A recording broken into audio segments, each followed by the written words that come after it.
छत्रपती शिवाजी महाराजांचा इतिहास पुढच्या पिढीपर्यंत पोहोचवण्यासाठी अनेक उपक्रम राबवले जात असल्याचं आपण पाहतो। मात्र पुण्यातील अनिरुद्ध राजदेरकर आणि त्यांचे मित्र शंतनू कुलकर्णी यांनी मुलांना छत्रपती शिवाजी महाराजांचा इतिहास समजवण्यासाठी एक अनोखी शक्कल लढवली आहे। आपण खूप लहानपणीपासून वेगवेगळे खेळ खेळत आलोय। आता हे मोबाईलच्या युगातले मुलं वेगळे खेळ खेळतात, पण आमच्या लहानपणी आम्ही जे खेळ खेळलो की आता आपण काय खेळतो, क्रॉफर्ड मार्केट, चर्चगेट, मुंबादेवी ही ठिकाणं आपल्याला काय माहिती आहेत। कधीतरी कुठेतरी नवा व्यापार खेळलेला असतो किंवा आपल्याकडे ना साप चावायच्या आणि साप गिळतो असं एक होऊन बसतं, आता आपण सापशिडी खेळलेली असते।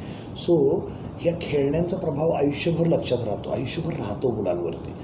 ह्याच्यावरून असं वाटलं की गेमिफिकेशन हा एक खूप उत्तम मार्ग असू शकतो, जेणेकरून आपला इतिहास, आपला गौरवशाली इतिहास हा प्रेरणादायी पद्धतीने मुलांपर्यंत त्यांना शिकवायचं पण नाही आणि शिकवायचं सुद्धा, असं एक माध्यम, प्रभावी माध्यम, एंगेजिंग माध्यम म्हणून मी बोर्ड गेमकडे पाहायचो।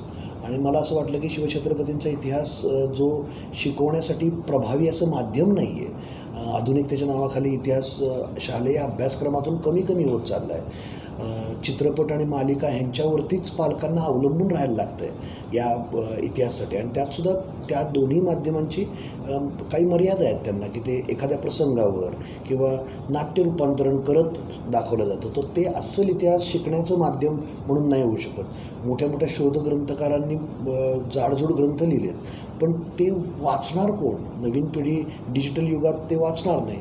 तर मग बोर्ड गेम हा मला खूप प्रभावी माध्यम वाटलं, की जे एका कुटुंबाने एकत्र बसून खेळलं तर तो खूप जास्त चांगला रुजेल। आणि शिवछत्रपतींचा इतिहास जो अफजलाच्या पोटापासून शाहिस्त्याच्या बोटापर्यंत अगदी मोठी माणसं पण संपवून ठेवतात, आणि तसं न होता खरं स्वराज्य लढ्याचा थरार काय आहे हे मुलांना खेळता खेळता, कुटुंबाला खेळता खेळता कळेल, म्हणून हा बोर्ड गेम निर्माण केला।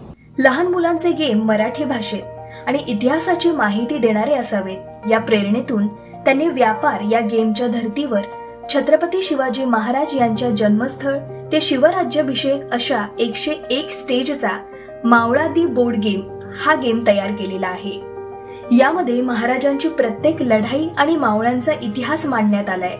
त्यांच्या या अनोख्या प्रयोगामुळे मुलांना लहान वयातच खेळातून देखील इतिहासाची माहिती मिळणार आहे।